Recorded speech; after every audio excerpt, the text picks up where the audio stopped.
बहरहाल अब बहुत बिल्कुल शो खत्म करने का वक्त हो गया। फैज साहब, एक आखिरी का 30 सेकंड आपके लिए। इसके जो पॉलिटिकल कॉन्सिक्वेंसेज हैं, सबसे पहले बिहार में दिखेगा, फिर उसके बाद पश्चिम बंगाल में होने वाला है। मुसलमान अब क्या मुसलमान किसी दोराहे पर आपको दिखाई देता है?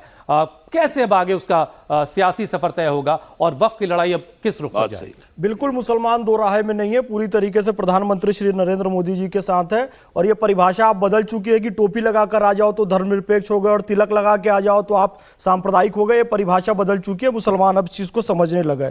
दूसरी बात यह कि हमें 25 मुस्लिम सांसद चाहिए कि 25 करोड़ मुसलमानों को न्याय चाहिए। तो 25 करोड़ मुसलमानों को न्याय चाहिए, ना केवल 25 मुस्लिम सांसद। न्याय भी चाहिए और सांसद भी चाहिए।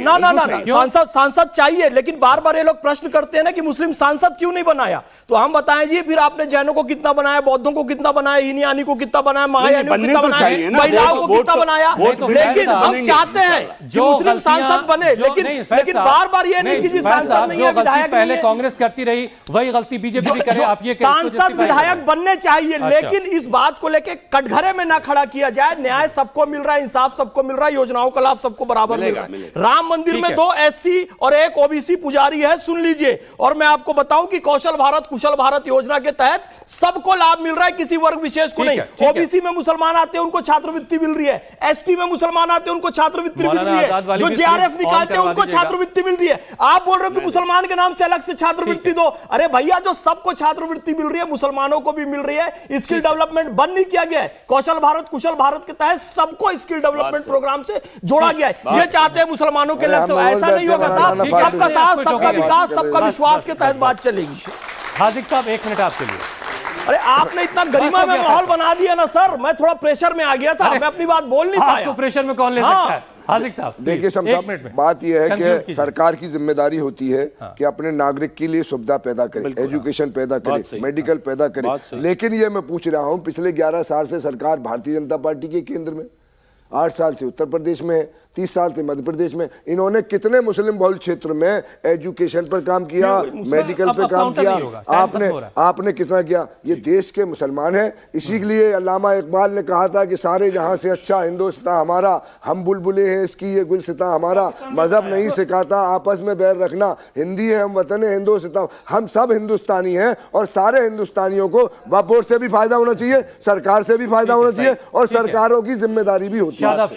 बस 30 सेकंड आपके लिए। देखिए, ये उम्मीद मुसलमानों को एक नई उम्मीद मिली है, यहां आर्थिक क्रांति के रूप में देखी जा सकती है। और मैं ये कह सकता हूं, आने वाले वक्त में हम जिम्मेदारी ले रहे हैं।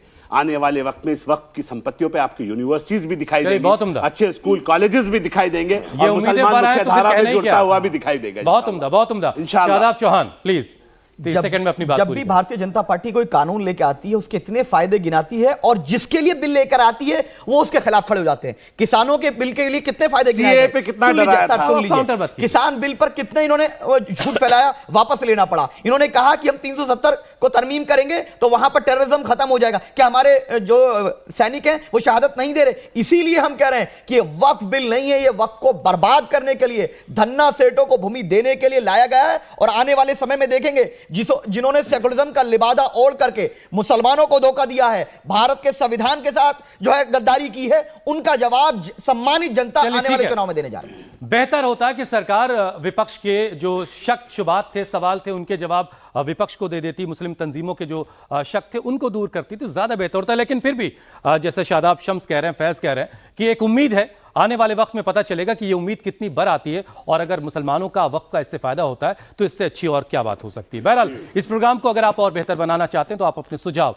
मुझ तक पहुंचा सकते हैं mail@indiatvnews.com के जरिए, और आप सीधे मुझसे जुड़ सकते हैं @DHusain के जरिए। बहुत से सवालों सुझावों को दरकिनार करते हुए वक्फ बिल बहुमत से पास हुआ और अब कानून बन चुका है। मुस्लिम संगठन और विपक्ष सुप्रीम कोर्ट की दहलीज पर है, लेकिन इसकी एक काट राजनीतिक तरीके से भी तलाशी जा रही है। और इसका पहला इम्तिहान बिहार में होना है, जहां के लिए कहा जा रहा है कि मुसलमानों की नाराजगी नीतीश, पासवान, मांझी जैसे नेताओं को झेलनी पड़ेगी। लेकिन लोग कह रहे हैं कि वक्फ की लड़ाई अब मुश्किल तो है मगर नामुमकिन भी नहीं।